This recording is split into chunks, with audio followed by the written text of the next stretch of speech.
Here. Thank you, Mark. My name is Rebecca Highfield. I'm a CP educator at Mary Washington Hospital. I'm the interim director of the pastoral care department here. And I welcome you all. I'm also a member of the curriculum committee, the ACP curriculum committee. And we've been offering these resource rooms on a variety of topics. So I'm excited about this. We've had some great discussions so far, and I'm excited to hear Paula's presentation and to hear other ideas around this topic. So before we get started, I just want to remind everyone that, especially once we get into our discussion, if you could leave your camera on, I think it just provides for a better quality of experience for us all to be engaging with each other. At the same time, though, if you can keep yourself muted when you're not speaking, that also limits distracting noises. So again, we are offering this resource room just as a time to talk with each other and have some meaningful conversations about the things we teach and how we teach them. So I think the next hour and a half will flow pretty naturally. So thank you all for being here. I'm just going to turn the floor over to Paula Teague and let her introduce herself and get started with her presentation. So there you go, Paula. Great, thank you. It's great to be with you all today, and thank you for this opportunity. I am Paula Teague. I'm the Senior Director for Spiritual Care and Chaplaincy at Johns Hopkins Health System. I've been there for almost 20 years, which is kind of amazing. And I'm excited to tell you about sort of the most recent interest of mine and the ability to partner with the community around Johns Hopkins around trauma-informed spiritual care. So I'm just really excited to be able to tell you about all that. And what I'm going to do is spend hopefully about 15 minutes or so on some very general information about the curriculum, and then we'll open it up for some questions and conversation. So introductions we've done. The goals of this resource room, these are from my ACP colleagues. This is a place for us to have conversation about curriculum development. It's less about providing content and more about how that content can be an element of your curriculum or any of our curriculum programs. And it's to help us develop our own unique curriculum in our center. So the goal for today really is for me to share what we've done, but as a way for more conversation and for us all to think about how that can be replicated and expanded into other ways. And I should say, as I get into the curriculum, that the Foundation for ACPE gave us 2 grants to help us develop this curriculum, and I'm very grateful to the foundation for that. The first one was to run this curriculum with our community police chaplains, and the second was really to make it replicable. So this feels like it's part of that whole vision for how to expand what we did with the curriculum. So what I'm going to do now is just go quickly through these slides and tell you about the trauma-informed spiritual care and education curriculum component that we developed at Hopkins. So I want to do some definitions first. These are definitions about psychological trauma. And I want to just say that psychological trauma is really, it can be a bit of a moving target in that trauma is really defined by how an individual experiences a situation. And so what may feel traumatic to me may not be traumatic for you, and vice versa. But these are some overarching kinds of definitions. Deeply disturbing or distressing experiences or events that cause a sense of horror or helplessness, and it contains a threat of serious injury or death. Intense fear, helplessness, loss of control, and a threat of annihilation. And I've added for my own sort of definition to this that the internal resources or resiliency that we've developed are overwhelmed by the external experience. I want to say that also that psychological trauma can be about physical trauma, but it doesn't have to be physical trauma. And so there is also some differentiation there when you think about part of my experience as a hospital chaplain over the years has been working in the emergency department with trauma, which is mostly focused on physical trauma that might come in that situation. And sometimes that becomes psychological trauma and sometimes not. The other thing that has really been important in the curriculum as I've been using it over these last few years is to understand that there's a difference between trauma and stress. And so while trauma is deeply disturbing, stress might be disturbing for a period of time, but isn't long lasting and doesn't have the same kind of impact as psychological trauma.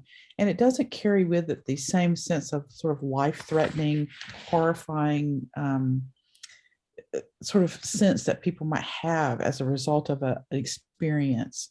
And so resilience is more accessible and evident in a stressful situation than it would be for traumatic situations.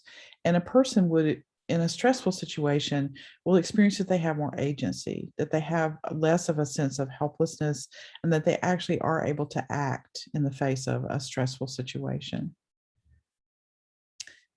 So trauma is defined by the person. And that was the thing I just really wanted to underline, that it's really important for us as educators and as providers of spiritual care not to define for someone else what is traumatic for them. And so I think that's also a really just important thing to underline again. So this is also just to get us on the same page, a definition of spirituality. This one comes from the Palliative Care Consensus Conference, which really talks about ways that we as human beings seek and express meaning and purpose, and the way we experience our connectedness to the moment, to self, to others, to nature, and to the significant or sacred. And I think this is really important. So we've got both sides of this as we talk about trauma-informed spiritual care, that we're all kind of on the same page. So, what is trauma-informed spiritual care? It's this definition of spirituality that comes through the theory of trauma. And I'm going to share with you some of the trauma theory that I've used in the curriculum. So it's really a blending of understanding our basic approach to spiritual care and making sure that we are using the lens of trauma theory as we provide that care. The way that I've organized the curriculum for our students has been to think about assessing for trauma, and to use assessment tools to look for whether trauma is immediate, a situational trauma, whether it's past, somehow a childhood or previous trauma of some kind, whether it's systemic, cultural, racism, trauma that's a part of a cultural system that people are experiencing, whether it's a group traumatic disaster experience. So there are all kinds of different kinds of trauma. And that's been one of the things that's been really important for our students to learn. It's about these different kinds of trauma, because the kind of trauma that a person has experienced and is working through determines in a way the kind of spiritual care that is provided for them. And the current trauma of something that's in the moment for people should be dealt with really differently than past or reenacted or triggered trauma. And if I say this to our students, if there's nothing else that they take away from this curriculum, that's the most critical thing. Because in a current trauma, if we engage too much in a retelling of the story or of what's happening for people in the current moment, we can actually intensify the traumatic experience or re-traumatize people. And so you want to be really careful as you're assessing trauma, what kind of trauma this is, what the experience of it is, how people are naming this for themselves. And then for the current trauma, there's a set of sort of acceptable benchmarked ways of responding for spiritual care, which includes building trust and reframing and reassuring, helping people to think about what's happening, engaging that thinking part of the brain, and then also encouraging safety and strength and focusing on what can actually be done, as opposed to a past or reenacted or triggered trauma where you're able to do more listening and reframing and perhaps exploring the actual event that's happened. So let me just tell you about this particular, my story around developing this curriculum. This really grew out of the Freddie Gray incident that happened in Baltimore in 2015. Freddie Gray was a young Black man who was essentially murdered by being put in a police van. He had an injury when he was first approached by the police. He was injured by them, and then he was handcuffed and put into the back of a police wagon He was not he was not like shouldered in or seat belted into the wagon in any way. And then he experienced what they called a rough ride, which was meant that he was essentially thrown around in the back of this wagon. And because he was handcuffed, he wasn't able to protect himself, and he had a severe spinal cord injury and died. And it resulted in riots and protests, and it was just a really difficult time in the city of Baltimore. And I was really struck by, I guess, my own helplessness in the face of all of that and wanting to respond. And so I approached the police, a police chief that I knew from our other community work. And together we began to look at how we could provide a program for police chaplains. They were essentially volunteer community chaplains who were embedded in the different precincts in Baltimore. And so this curriculum was really a partnership with the Baltimore City Police Department. I have great respect and gratitude for Chief Russell, Melvin Russell, who was my partner in developing this. And I always want to say when I'm telling the story that my own privilege really was so evident to me now looking back at it, because I really came to Chief Russell as thinking of myself as a kind of an expert. I'm going to come in here and I'm going to help you guys. And he was very patient with me and helped me to bring it down to a place where I could actually be a partner. And I think that's really an important aspect of this work, is to really see ourselves, to be able to see our own privilege as we approach these topics, and to be able to really work in a mutual partnership as we talk about trauma, particularly trauma that's involved in the community. So this is the cover of our trauma curriculum. It's on our website, and I'll give you the link for it so you can take a look at it. And we expanded it a bit as we put it into a replicable form for any first responders. And since putting this up on the website and putting it out in this way, I've also been able to share this curriculum with our resident group, which was our CP residents were mostly focused on inpatient care. So able to transfer the curriculum to an inpatient chaplaincy program from the community program where it began. So the program has been shared in ways that share the modules alone. I'll show you in a minute what the modules look like in the community, so that you could pick and choose these different modules with the topics. But you could also run it as a full CPE program in the community with police chaplains, or in single units in the community, as I said, with the residency. And then you could also pull different modules to run in didactics and CP in the CP programs. And I have done that as well here at Hopkins in our other intern programs, where I've offered a didactic or two in the unit about trauma-informed spiritual care, where the overall focus of the unit was not this particular curriculum. So the curriculum itself looks like this. Modules, and the modules may be divided. I'm sorry, I'm getting feedback. Is that on the length of the CPE program? And did I do something to do that? I don't think I but did. it's laid out in this curriculum in 20 modules. The first, It sounds like there's something embedded in the PowerPoint. Oh, maybe that's it. Okay, let me just go on. So thank you. Sorry. So let me just tell you what was on that slide instead of getting all the feedback.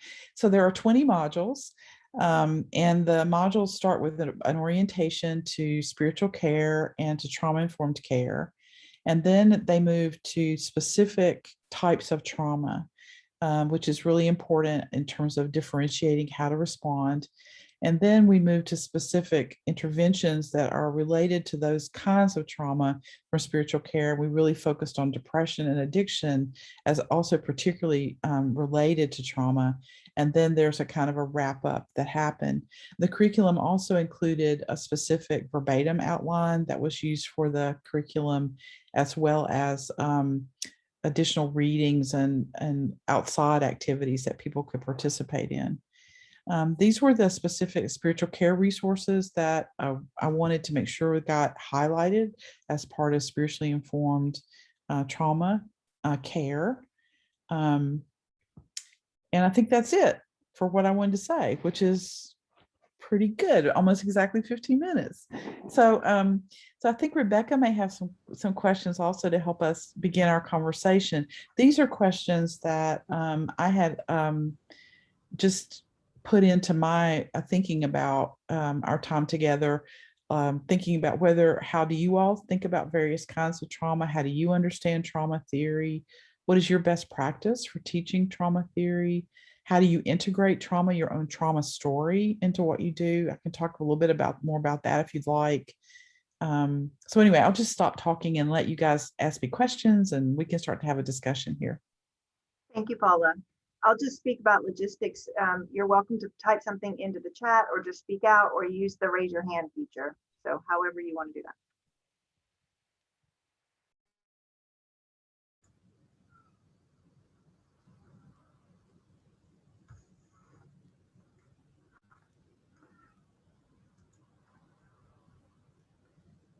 All right. So Paula, I wondered, I really appreciate this presentation. Thank you for that. I was wondering if you could talk a little bit about how you talked about using this for a community, like a community police force, chaplains, and then residents and interns. And I'm wondering if you could speak a little bit about how you use it in different ways with those different groups.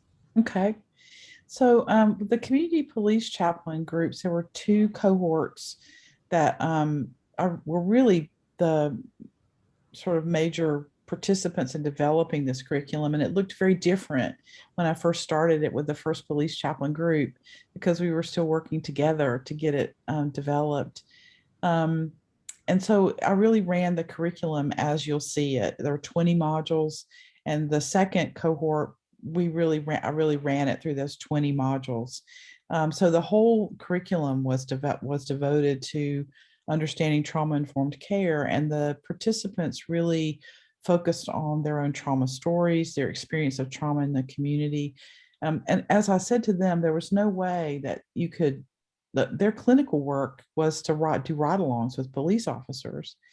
And so there was no way that you could approach that police car that night or whenever the shift was and not expect to encounter trauma.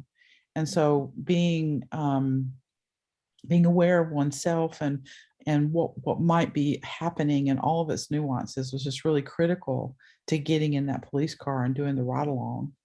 With the residents, I approached it in a very similar way. I used the 20 modules. I ran the curriculum in the sequential way.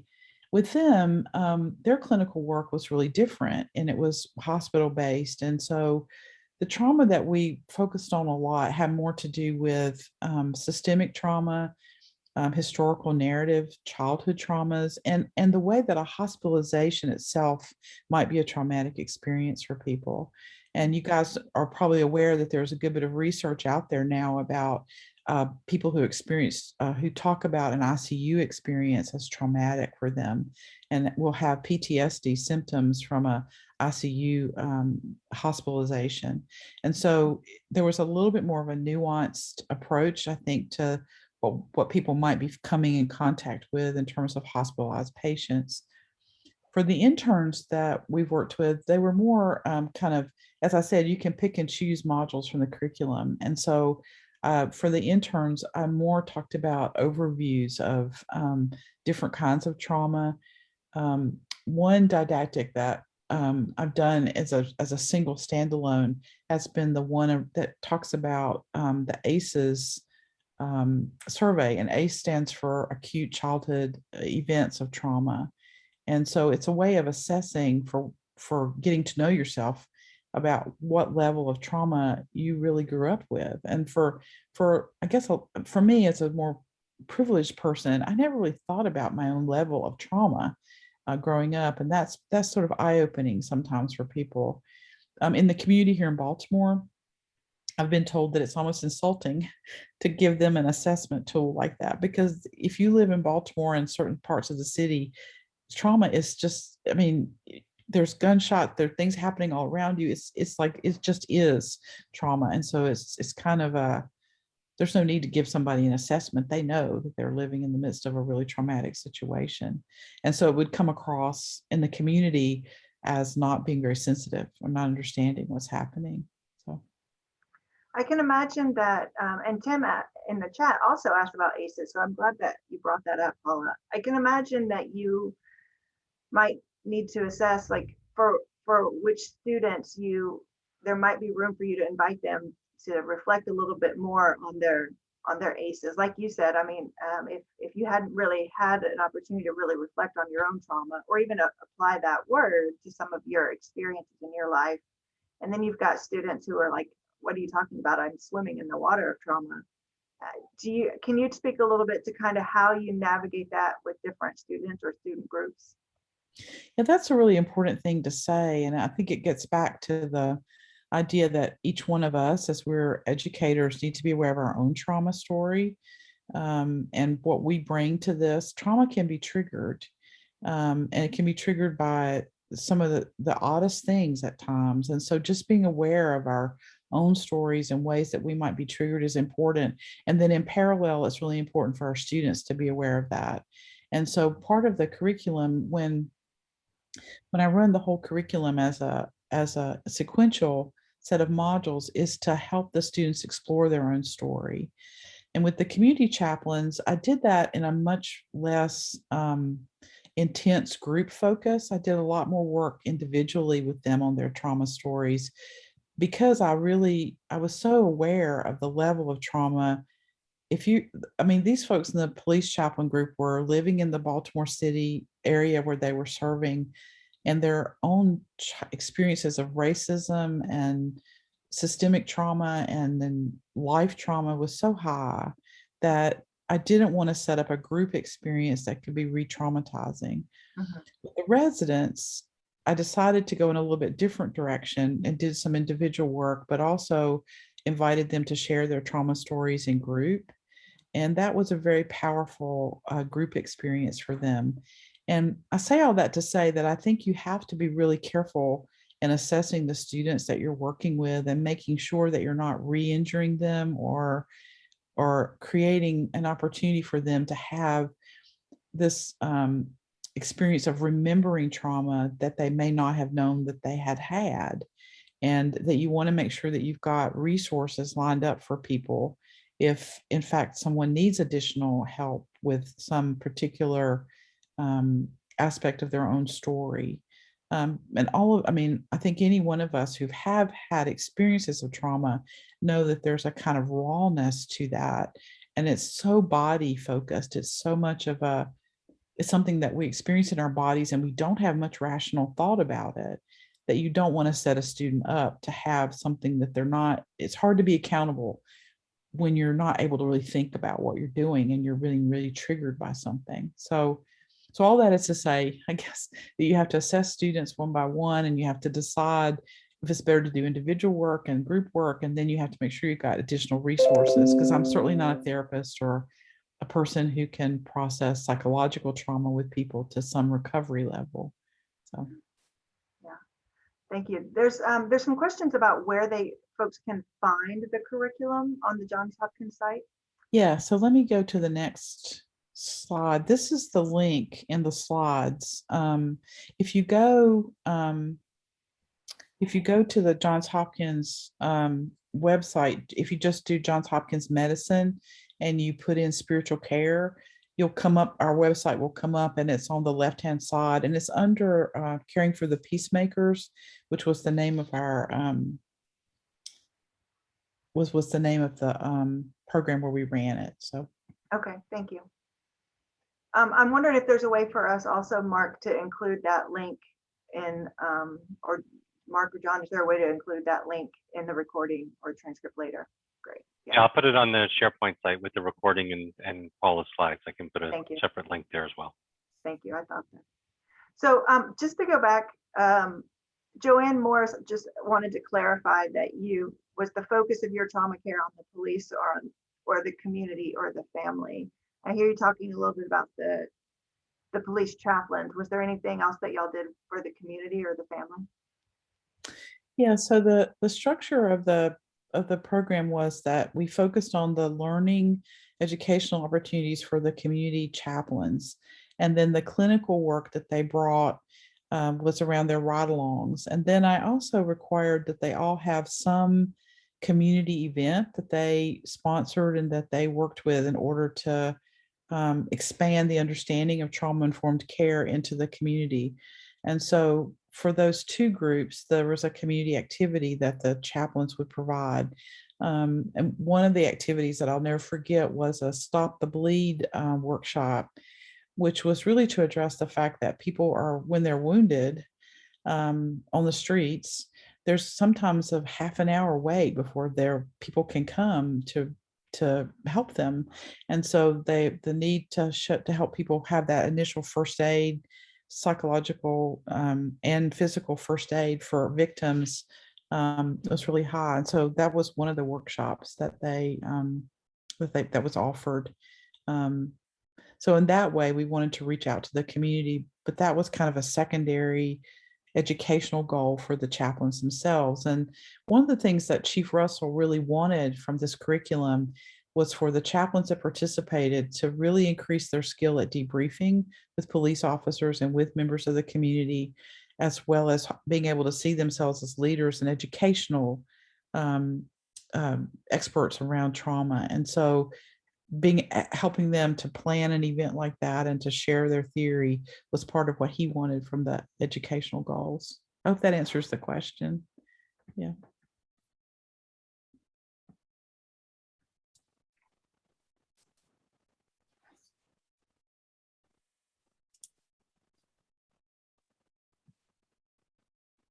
I think you're on mute, Rebecca.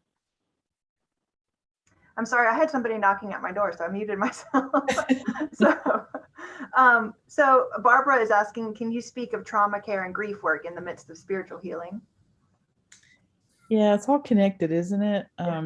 It really is. And one of the other didactics that one of our chaplains at Bayview offered was about complicated grief, because it seemed like trauma and complicated grief were really connected.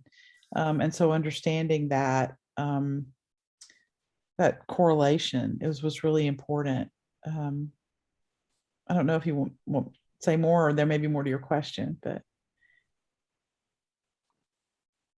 you can feel free to unmute and we could just talk too. We don't have to do anything. I was just going to say, I'm curious to just hear from other folks, either questions or thoughts you have. Yeah, go ahead. I have a question. I was wondering, you talked about this being through a spiritual orientation or understanding, and wondered how it is that you entertained or helped the students at all different levels and different groupings to have real conversations about their own orientations to spirituality, theology, and so forth, in terms of how they make sense of that and how they find meaning and purpose. To what degree does it shift from the psychological, if you will, to good conversation, helpful conversation about spirituality, theology, and faith, if you will? Well, that's really the thing, that's really a great question, because underneath all of the theory of trauma, for me, was the foundation of delivering good spiritual care. And so it was really about, in the verbatim presentations and the way that we interacted with each other, it was really about practicing presence and how to use appropriate kinds of questions and how to offer theological resources and how to meet people where they are in their own journeys. There was one particular verbatim that I remember one of the police chaplains brought, and the scene, I sort of have this picture in my head of what it was like. I have no idea if this is what it was actually like, but she had gone into a situation with a police officer where someone had died. And they thought that it was a suspected homicide, and the person was in the basement of this house. And the loved one who had found this person was sitting at the top of the steps as they were to go down to the basement. And the police officer invited a chaplain to come in and sit on the steps with she can not to come in and sit, but to come in and be with this person. And the chaplain, when they came in, the woman said to her, I can't look at you, but so will you sit in front of me on the step? And so the chaplain came and sat literally right in front of her on a step going down to the basement and carried on a conversation with her about what had happened and how she was, she was doing and what she was thinking, with her back to this person the entire time. And what happened as the scene kind of unfolded is that it looked like there was probably more of death by suicide than homicide, and her fear and her guilt and all the kind of initial things that she was afraid of. But the theological image of that, of what it's like to be present to someone with your back to them, where you can't see them and you can only hear them. And at the very end of the time with this person, when she stood back up to like leave the person, was really the first time that she actually sort of encountered face to face with this woman who had had all this grief. And I remember as a class, when we talked about it, we role played it with back to back, so people couldn't see each other. And so to me, the theology of that, of what it's like, it was very profound to me, I guess, because I think of so much of what we do as not being able to be sure of anything, but be present and really trusting our intuition and what we're experiencing. Anyway, it was just it was a very powerful event, and very powerful for the group to come together. And it just really highlighted that there's no, I mean, who would ever say to a student, when you go in, don't ever look at your person, don't look at them. I mean, who would ever make that advice to someone? I mean, I remember early on in my career as a chaplain, an educator supervisor asking me what color someone's eyes were, and I had no idea, and being kind of chastised because I hadn't really looked at the person carefully. And so that kind of a stance of spiritual care as opposed to that other was just very profound to me. Anyway, I hope that's somewhat getting to your question. I'd love to know if you have more thoughts about that. Or Well, I appreciate that response, and others may have responses or comments they want to share as well about that. Thanks. Susanna? Yeah, hi. I didn't have comments about that. I was going to change the topic. So if someone wants to comment on that, please go ahead. I was going to redirect a little bit. Yeah, I wanted to just mention one thing. It seems to me that one of the responses theologically and spiritually that came out for me in working with students around trauma-informed care is defining the word resiliency. And I noticed that word comes into your vocabulary. Hi, Paula, it's Steve. Comes into your vocabulary a little bit at the beginning. And it really, that's really become important for our students, is they find that their spirituality, their theology helps support them.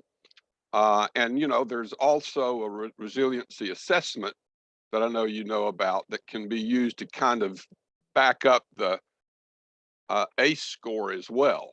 So I think that seems to me to be one of the things I learned.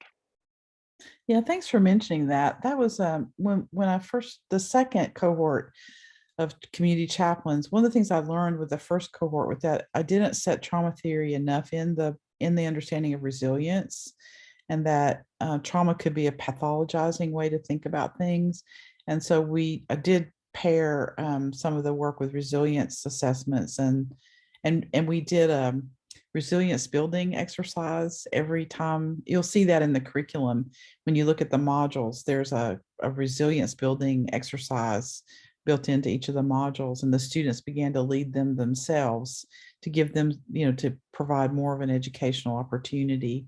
But that is very important as a spiritual practice too. So, thank you. We can change topics if you want, Susanna. We can.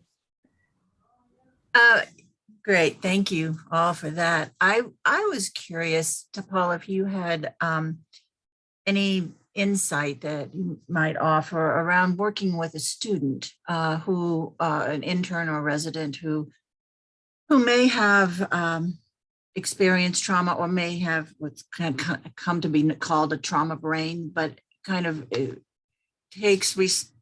has a filter of perhaps heightened threat that they view the world and CPE education through, what might be helpful in those situations.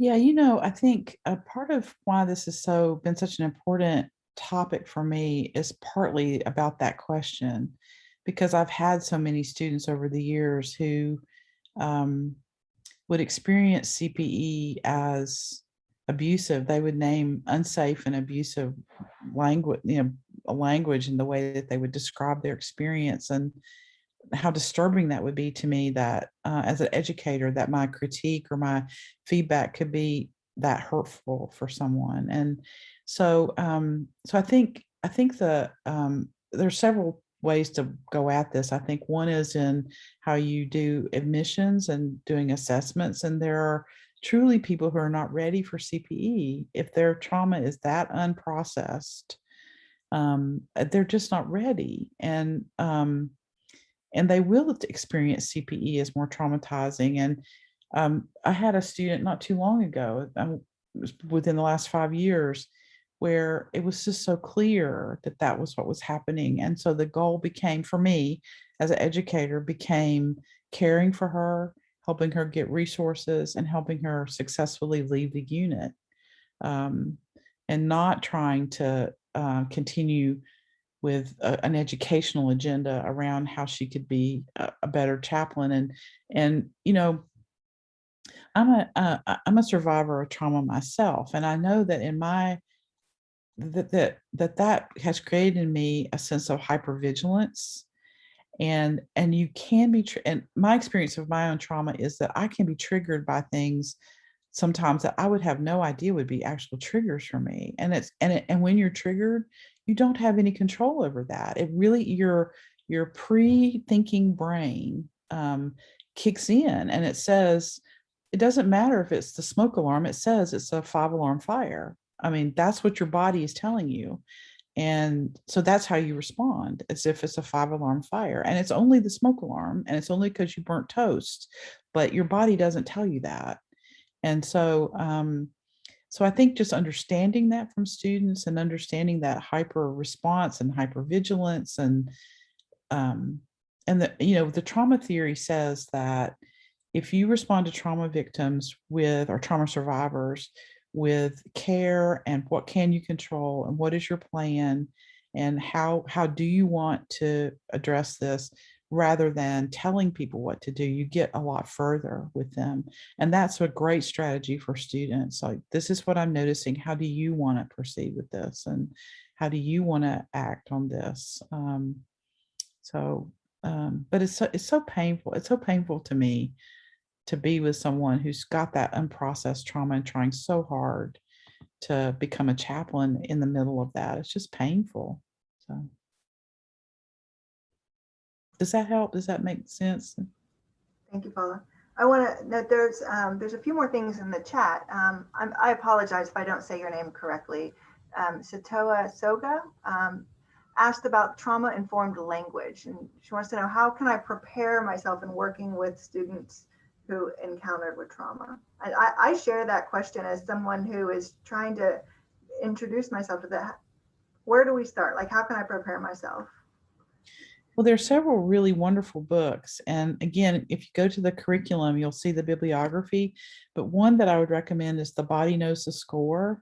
It's a really wonderful basic understanding of trauma. And honestly, when I read that book, I thought it could have been written by a chaplain, because so much of the response to trauma is so in our wheelhouse around meditation and breathing, and just that connection, that kind of connection to spirituality. And then there's another book called My Grandmother's Hands, which was a book that I used primarily with the police chaplains, because it talks about white bodies, black bodies, and police bodies. And because trauma is so body focused and so body oriented, being able to think about trauma in those three categories is really helpful for thinking about working with first responders. So I would start there. I would start with those kinds of readings, and there's a lot of educational stuff out there now.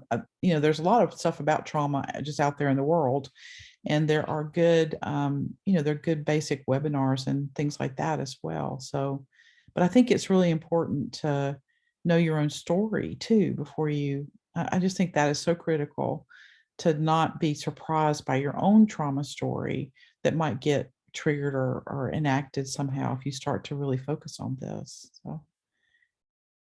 Yeah, thank you for that. I think some of some of my early learning in this process was that exact work of figuring out my story. But also the second part of that is recognizing that just because I may have a particular experience with a trauma that may sound as though it's similar to a student's, that doesn't mean we, as you said, are interpreting that or making meaning out of that in the same way, right? So Exactly. and so, I'll speak for myself and say it's been really important for me to not only identify my ACEs or trauma history, but to heal from that or to at least work on healing from that to whatever degree I can. And you talked about your privilege. One of the things we've been talking about within ACPE is decentering whiteness in curriculum. And that's something that I'm feeling as we talk about this is like, how do I pay attention to my own white perspectives? And even like thinking about and like wondering about this topic sitting here with you today. Do you have any pointers on that? Or can you maybe just speak to a little bit more? You've touched on it a little bit about what your experience was like, and or maybe some things you are still struggling with in that.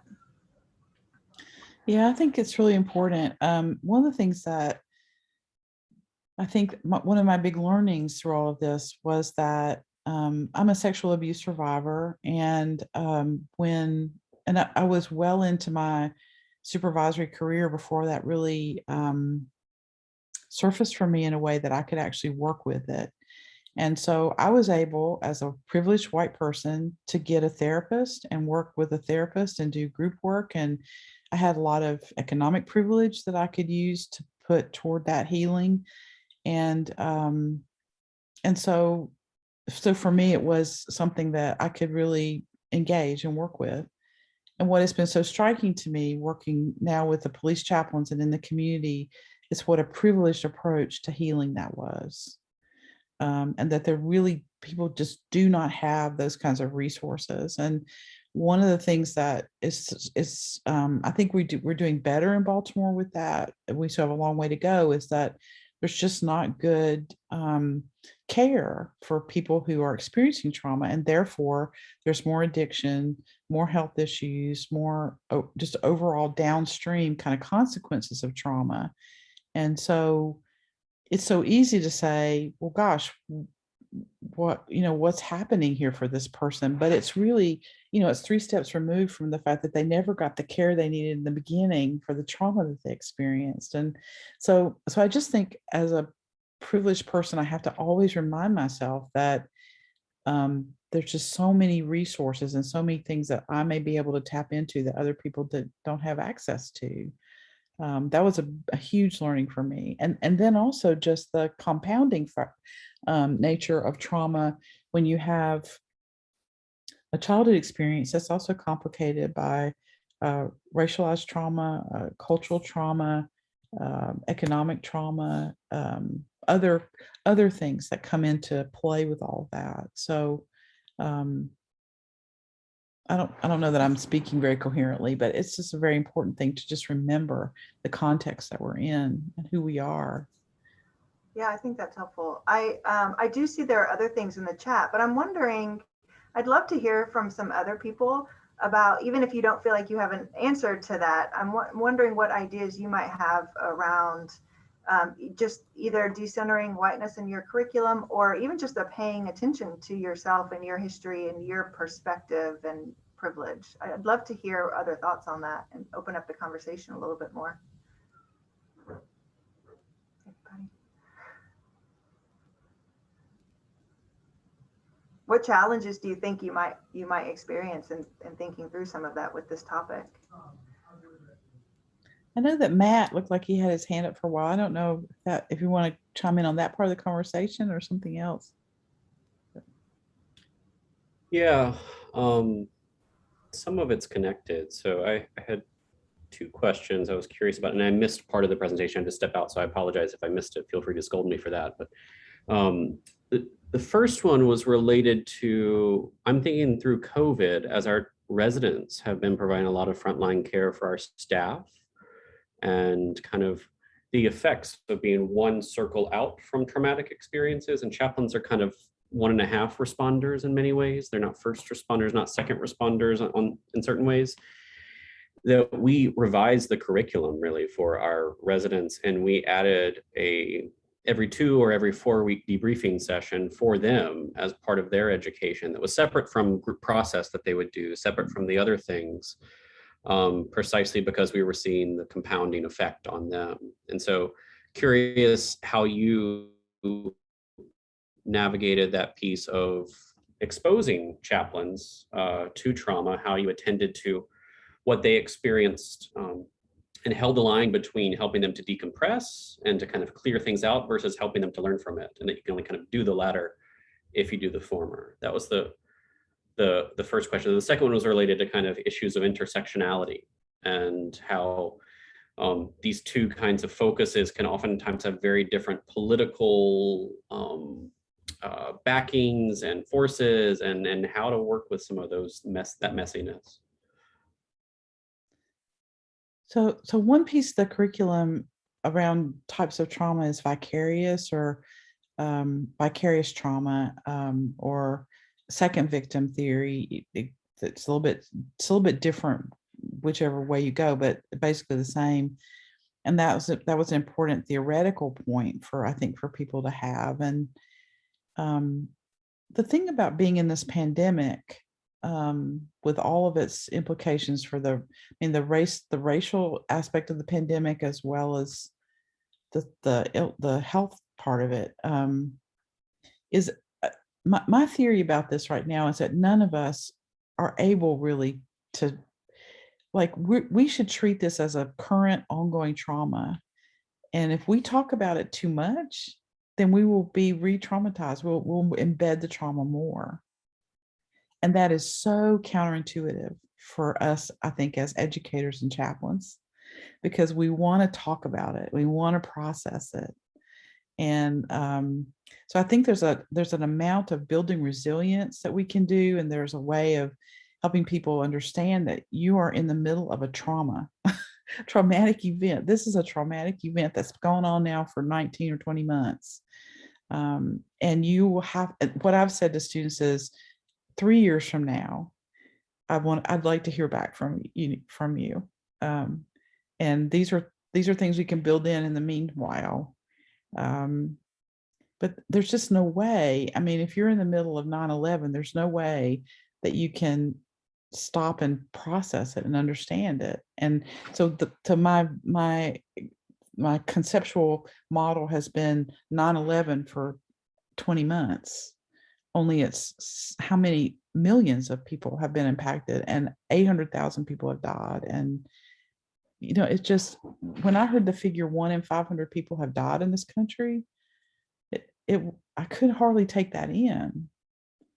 So I just think, so it's a great question about how to build this in for our students so that they can build resilience and they can have opportunities where it seems appropriate. But I think it's really nuanced, and you have to be careful, again, not to re-traumatize or not to build it as more traumatizing. Paula, I'm wondering, Mari Cholet here, in the midst of that, how we're there for these students and how we are there for staff. I had this past week, I think 13 deaths in my ICU from COVID, and in a trauma 2 hospital. And I have my resident who is in ICU feeling very distraught. And so if talking is not, if how can we, because it's like everyone is asking for everywhere, and we are trying to attend to staff as well who's burned out. So if talking is not the way, what is the way? People are feeling very isolated. And I think what we have been doing is creating more opportunities for talking about it. And if that is really re-traumatizing people, then we're in a vicious circle here, right? Of not being very effective in supporting this community, our communities and our students in the midst of this amount of suffering. When we are teaching people to connect with those in suffering, when connection is core, in my curriculum, connecting and connection is core, and I'm inviting them to go back again and connect with these people in suffering, and then these people are dying, and they connect and they die, they connect and they die. It feels like a very overwhelming kind of cycle here.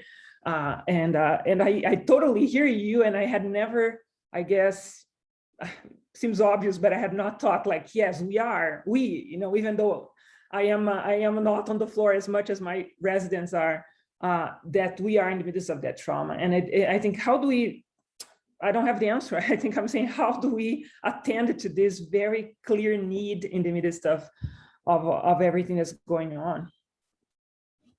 I'm really, one of our chaplains at Bayview, one of our frontline folks, Denise White, is on this call, and I don't know if she might want to say something about this, because I just have great admiration for her and many others at Hopkins who have really been right there at the bedside. I have not been at the bedside. I'm in more of an administrative educational role, and I honestly have not been there. So she will know more, and others will know more about that.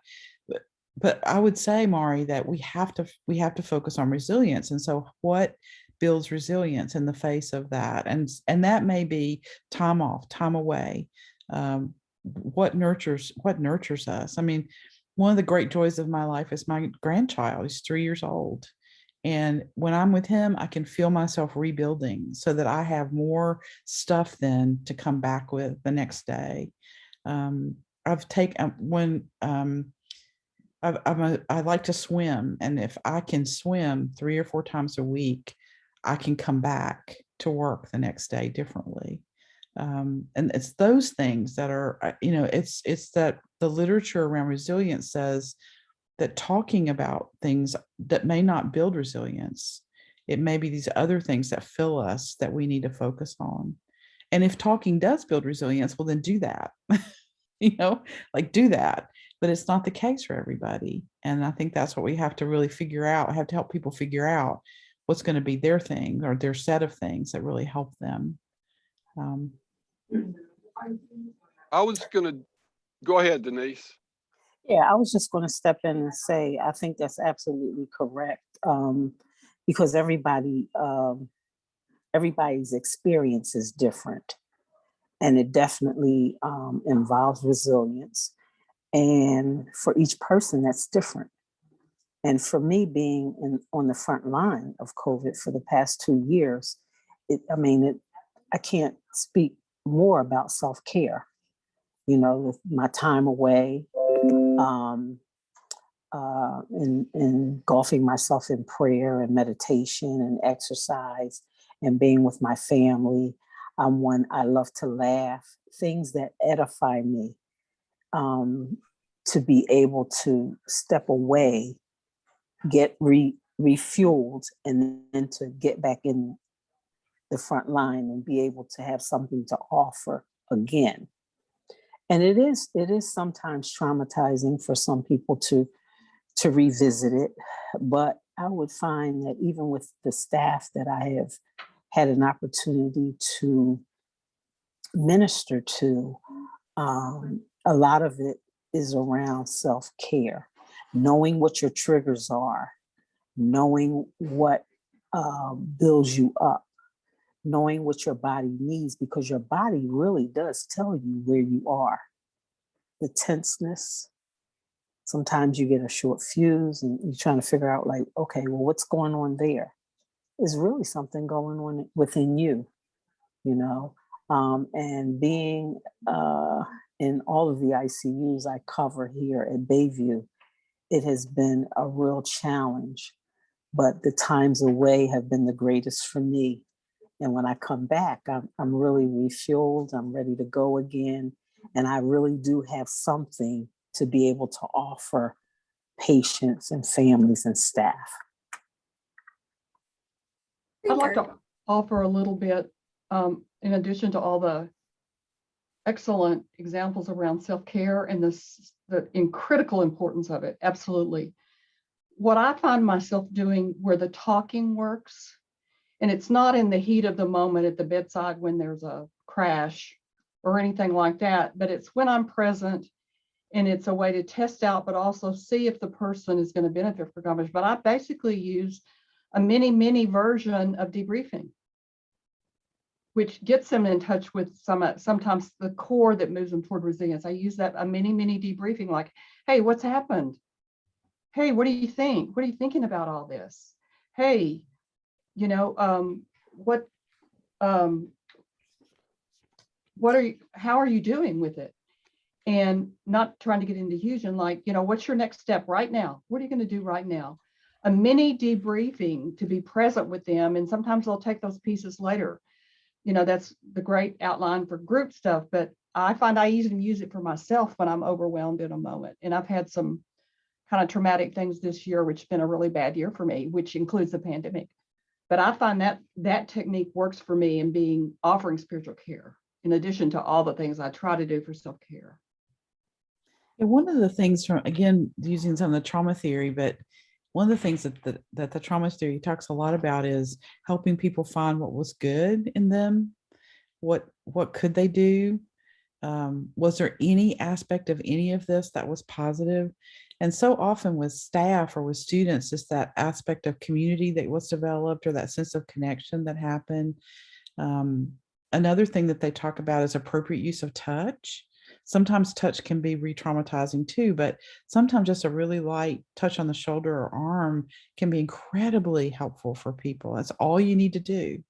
And so I just think I love what you're saying, Deborah, in terms of you have to assess and then just, you know, like small steps figure out and not try to do too much because it's a process. And trauma isn't healed over a short period of time either. That's another important thing. It takes sometimes a long time. And our bodies actually never get away from that initial kind of muscle neurological learning, the connections that were made. And we can reprogram some of that, but we don't ever go back to the place where our nerves didn't get this, you know. And that's been another thing that's been really graceful to me to learn about, is that our bodies remember and they don't ever go, that doesn't ever go away. And so there has to be some grace in that. So one of my awarenesses as we're talking, Paul, and maybe you want to speak to that. I mean, we have the pandemic, but the social reality we're living in, the pandemic is only one exactly of major traumas. Yes, And exactly. it seems to me if we forget all of the others, you mentioned some, you know, healthcare, you mentioned racism, all of the others, political scene, all of the others that impacted us. I mean, yeah, I just am just really aware of that and the multiple numbers of trauma that everyone is experiencing at this time. So I don't know if you'd like to speak to that. Does that change or? Well, I think that was Matt was mentioning the intersectionality of trauma. I think that sort of got lost in something that he said too, but that is absolutely the case. It's multiple. It's not, and that's why I think the ACEs assessment is so helpful as a framework, because it's not just one thing. When you start to pile on, it's not, and it's incremental after that. It's exponential after that, I guess is the word, exponential. And so if you have, for example, if an ACEs score is 3, that means one thing, but if it's 5, it's huge. And so just, again, just sort of helping us all name the things that are happening. One of the things for me on a personal level has been some family stuff that's going on. My mother has dementia, and it's been, we put her in a nursing home, and there's been some family trauma around all that. And it didn't really dawn on me. This has been a few months ago that it suddenly dawned on me that was an additional trauma. I mean, that's very personal. Doesn't have anything to do with much of anybody else, but that was another load on top of everything else, and not to ignore that as a really important factor. So it's cultural, social, economic, all the other things, as well as our lives that just continue to go along and things that happen. So I think it's, yeah, absolutely. I realized that in this conversation that, you know, I moved in the middle of a pandemic and got a new job in a new state, and so all of that has an element of trauma as well, and complicated groups that I inherited. But what I have been doing for my own sake was to do, and I realized that it really benefits the students. And I think I'm putting out there because I think it might be one way for us to think about something practical. I think in my center, I have the ability, because we have staff chaplains, to center a group on one full day and another full day. So I have like removed the students from the hospital setting, and we do group, you know, do excursion, and we do activities outside of the hospital. And I think that has been helpful for me, and it's been helpful for them as a way to indirectly address that, because we are in a different environment. We choose together what that's going to be, if it's a museum or a park or whatever it is, and what kind of activities we're going to do in that day, and how we're going to reflect about, you know, we went to a cemetery, for example. It sounds weird, but it was a cemetery where people have freedom to do their own thing, and we talked about grieving and how grieving each person had arranged, you know, their space differently and had organized it differently. So that was one thing we did. But I think taking those students out when it's possible, for a full day or a half day or even a few hours from the environment of the hospital, I find that that's one way to address a little bit of that. You know, one of my biggest discoveries in the last 6 months has been this aspect of Legos. And all of you may not have known this always. I had no idea, but there's a division of Legos that's really about therapeutic play.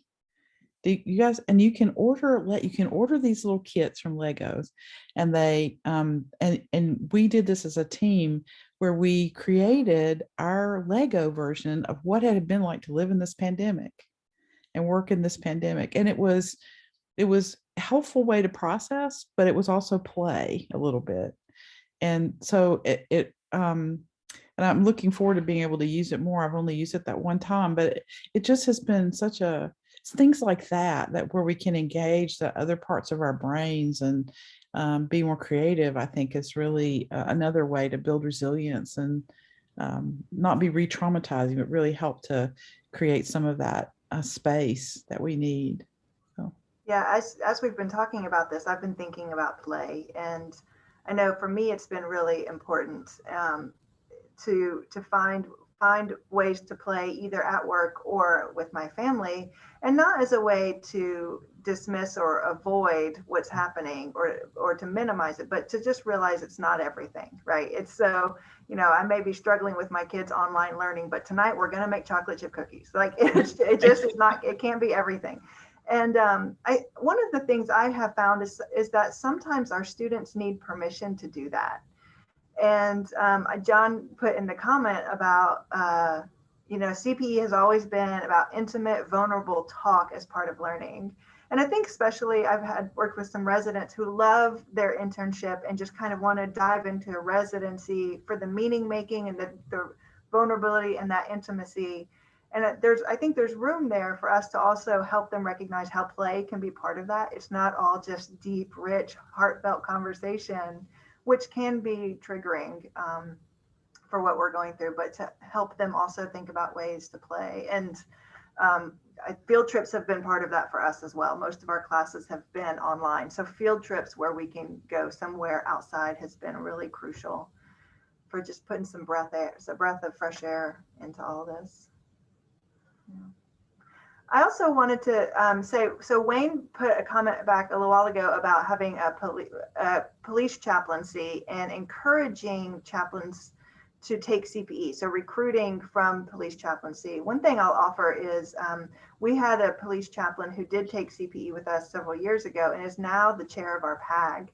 And he has just been a really wonderful resource. And he's the local community clergy. But having his perspective, he's an active member. He participates in resident interviews. So I'll just offer that he's been really a great asset and friend to our department as well. So I'm just looking at some of the questions. I just want to make sure no one gets ignored here. Susanna mentioned that reviewing her syllabus from a more trauma-informed lens has resulted in no longer using the genogram as a group introduction exercise. That's helpful for me to think about. So I wanted to go back up also. Karen Heistand asked about, she mentioned having a student who became unable to function. And she didn't know what was happening because the student hid her feelings well until she couldn't, right?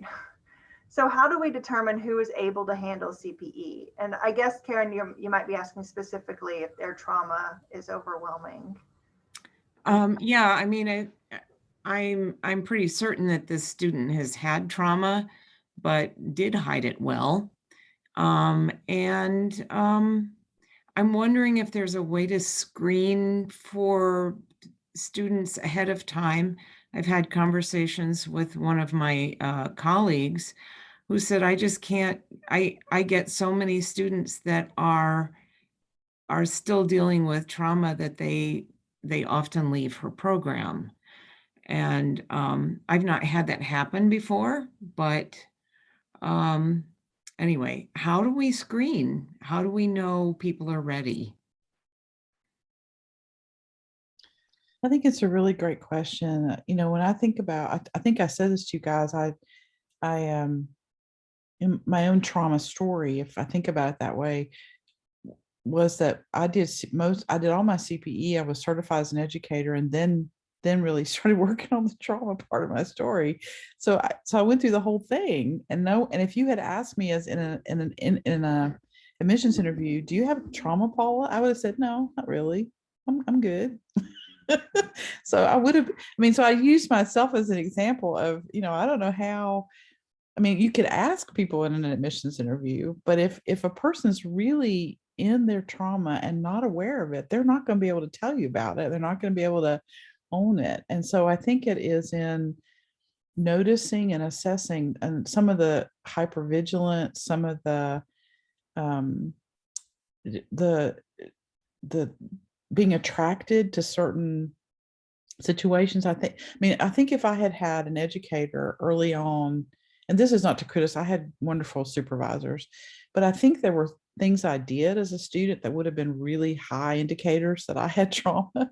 And, and I just wasn't with anybody that had that lens to pay any attention to that.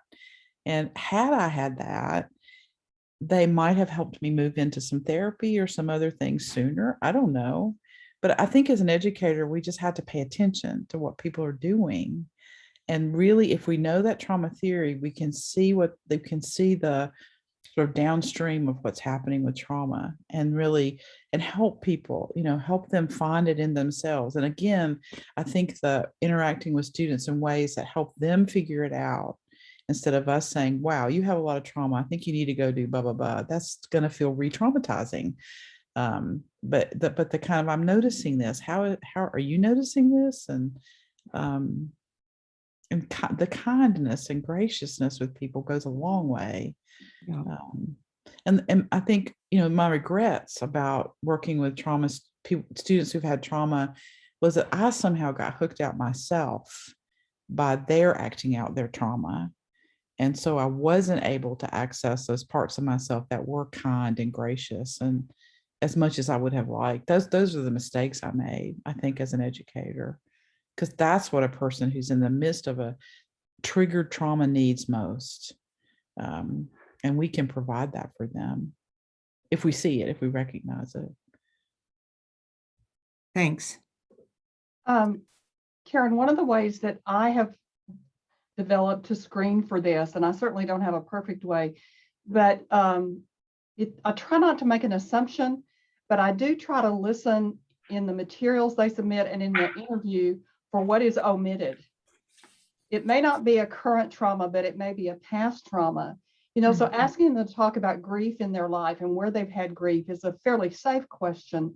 But, you know, if they have a history where they grew up in a war-torn country, or they have a history where, you know, you see the war or you hear some things, I don't want to assume, but is there a sense that I have about the omission of what they're talking about when there's a tip in it in their history? And I have found when I ignore those, I usually get a student who has some critical trauma or mental health issue. When I ignore the omission parts that I'm not picking up on. Yeah, that's helpful. Thank you.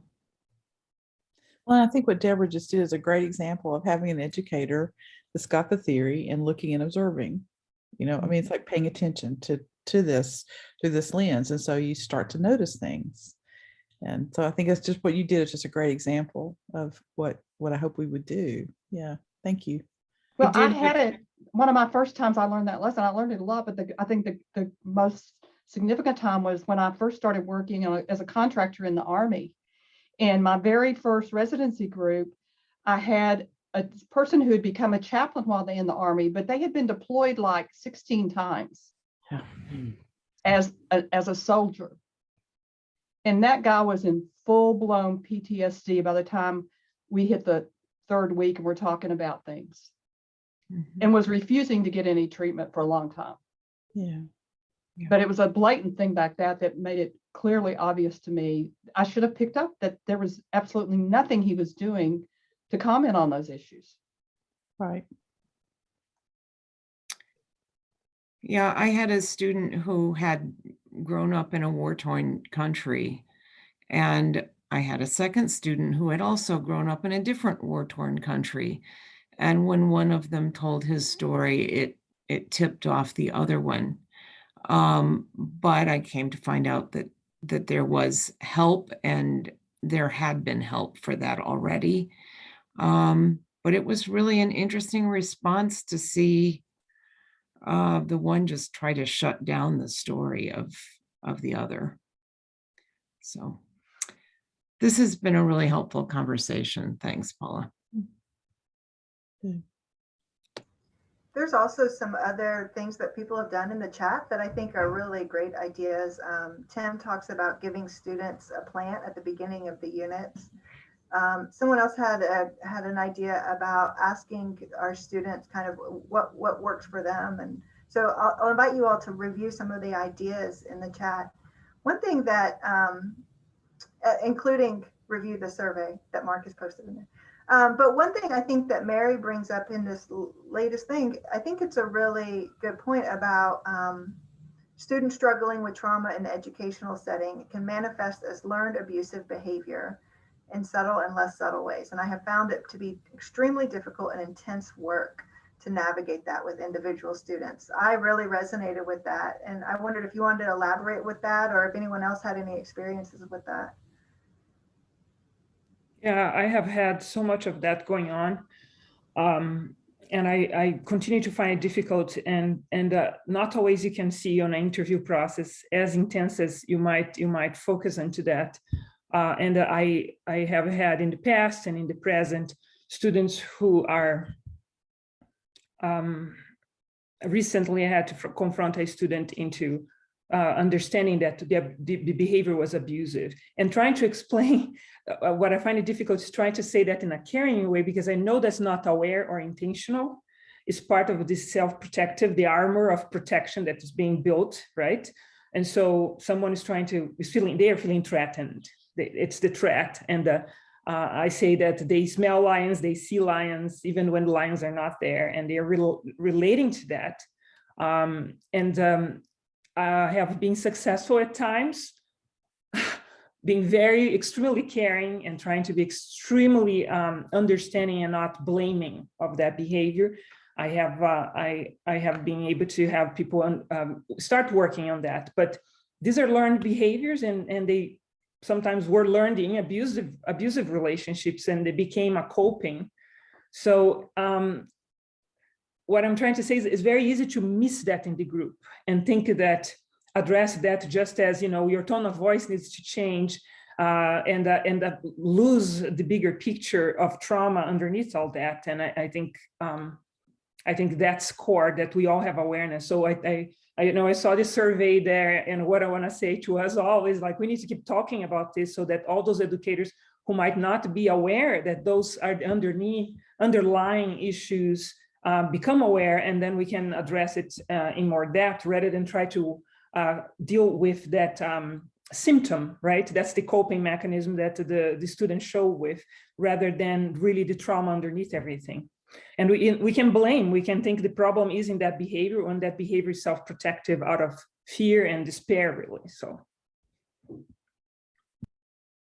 Yeah, it seems to me that there's some combination of this is trauma that's been triggered, and understanding that, and then at the same time, a group culture of building a group culture, which is we are going to recognize together when trauma has been triggered, and we're going to work with that together.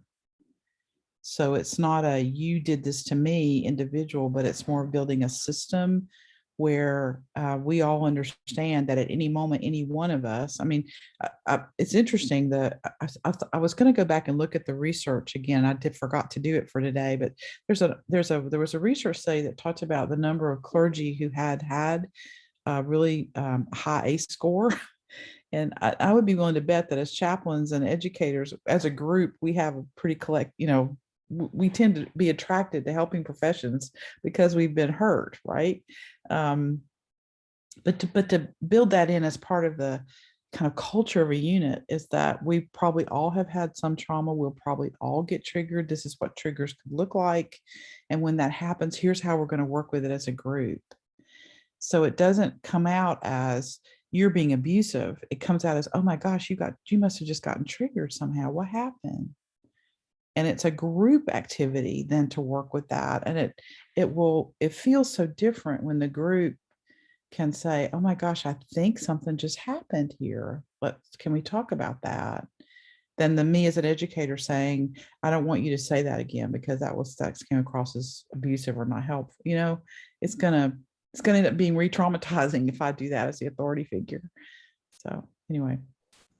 One of the things, it's Steve again, one of the things that I like about the two resources that you mentioned early, The Body Keeps the Score, and especially Resima Minikim's book, My Grandfather's Hands. He trained with Dr. Vanderkolk himself. Mm-hmm. And if you look at Resima's book, in every chapter, when he's dealing with the police body, the black body, the white body, he's doing some exercises that build resiliency for the very purpose of building resiliency. And I think those kind of things, similar to what others have mentioned about going off campus and doing things away, but building those kind of moments in our curriculum might be another way to respond. And I love that there's some specific practical exercises in both of those resources that initiate that.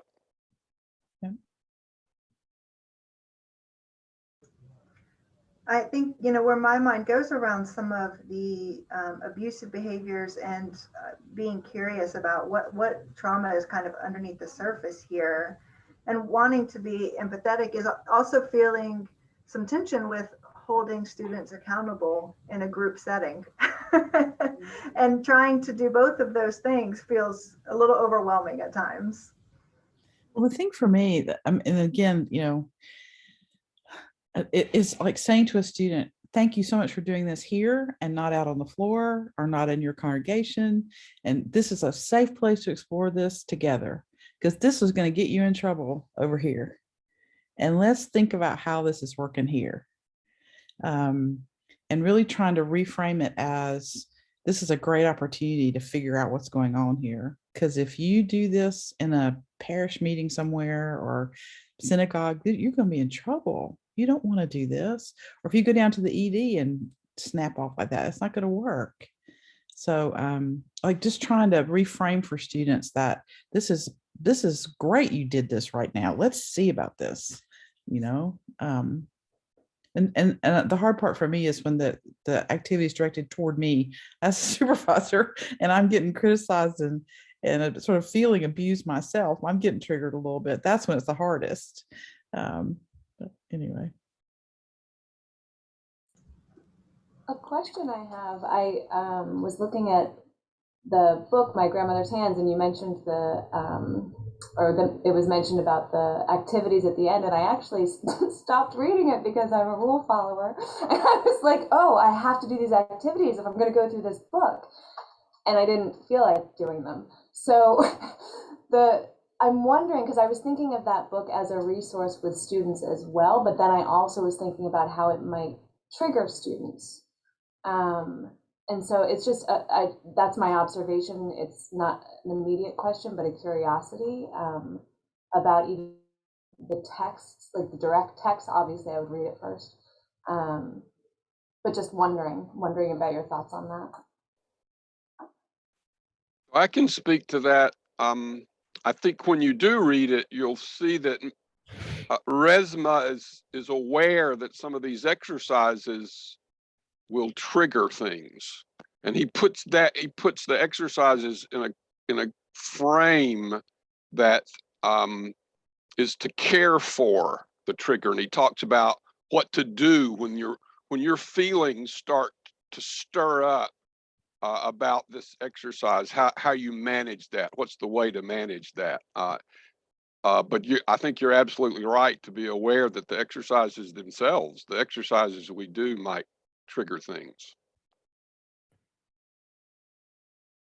There's also another book that I've gotten really, I haven't totally read it, so this is with a grain of salt, but it's the title of it is Radical Compassion, and it talks about it's about being caring of ourselves, but it's also got some strength in it around like there's one thing that the one takeaway that I have had so far is like this idea that I can actually tap my chest with some strength because I can do this, like instead of this kind of softer feeling of self-compassion. And I think, so I think that building resilience has to come both in kind of soft, gentle understanding, but also this kind of, what you're saying, I think, is that I got to be able to face into some of this stuff. I'm going to be a chaplain. I got to have some tough stuff too, that says I can do this. I have courage. I am brave. I am able, and,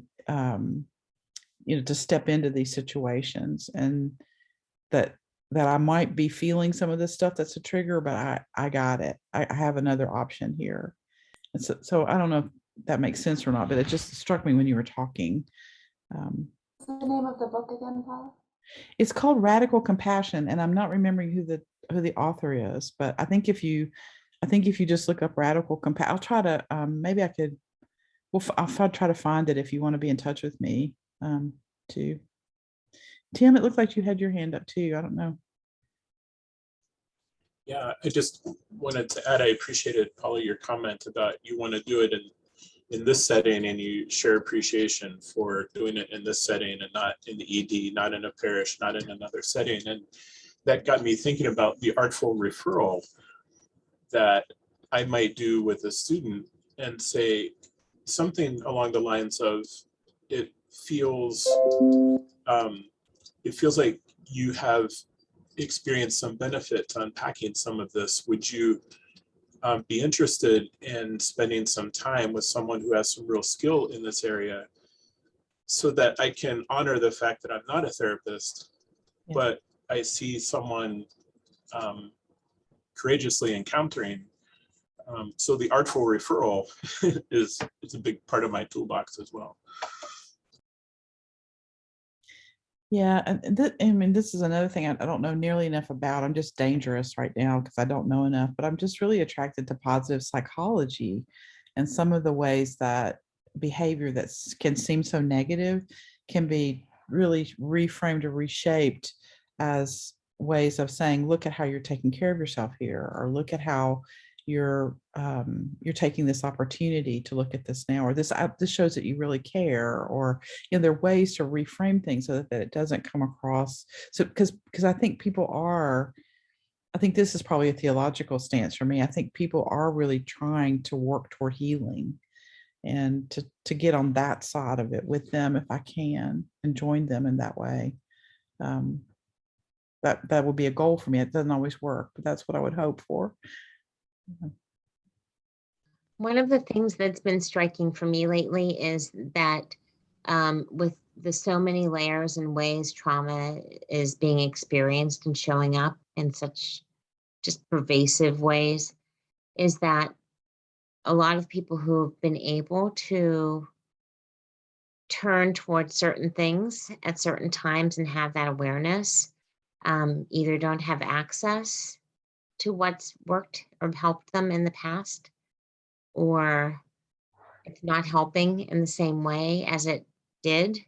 And so it takes a lot of kind of commitment to courage and curiosity and trying again to find something new when the things that have habitually, or people have relied on are not available or not as adequate as they were. That's been really hard in all of these, I think, layers of trauma and pandemics of so many kinds. Well, and back to the definition of trauma, one of the hallmarks of trauma is that what we were able to do to cope isn't working. Exactly. That Yeah. our resources are not working. Mm-hmm. And that's one of the hallmarks of definition of trauma. Mm-hmm. Yeah. Mm-hmm. Well, we are about out of time, and I just want to thank you all for taking part in this conversation. I'll point you again to the chat feature because there have been several resources that have been offered by various folks, including books and websites and things that y'all do with your group. So I'm excited to explore the Tree of Life as a replacement for the genogram. So, but there's just some great ideas in there. But please do take the survey that Mark sent out. It helps us as the curriculum committee figure out, how is this working and how can we continue to improve this process? We've got about 30 seconds left. Any final closing comments or anything else? I would just like to say thank you to all of you for coming and for this conversation. And it just seems so important. And I'm just really grateful. So thank you. Thank you, Paula. Yeah, thank you for taking the time to do this and for helping all of us better appreciate what this experience was like for you to add this to your curriculum and the grant that you received, and for just helping us think through some of these issues a little bit more. So it's been great. And thank you all. I appreciate you being here and your feedback and the dialogue. It's been a great afternoon. Thank you. All right. Thank you all. Take care.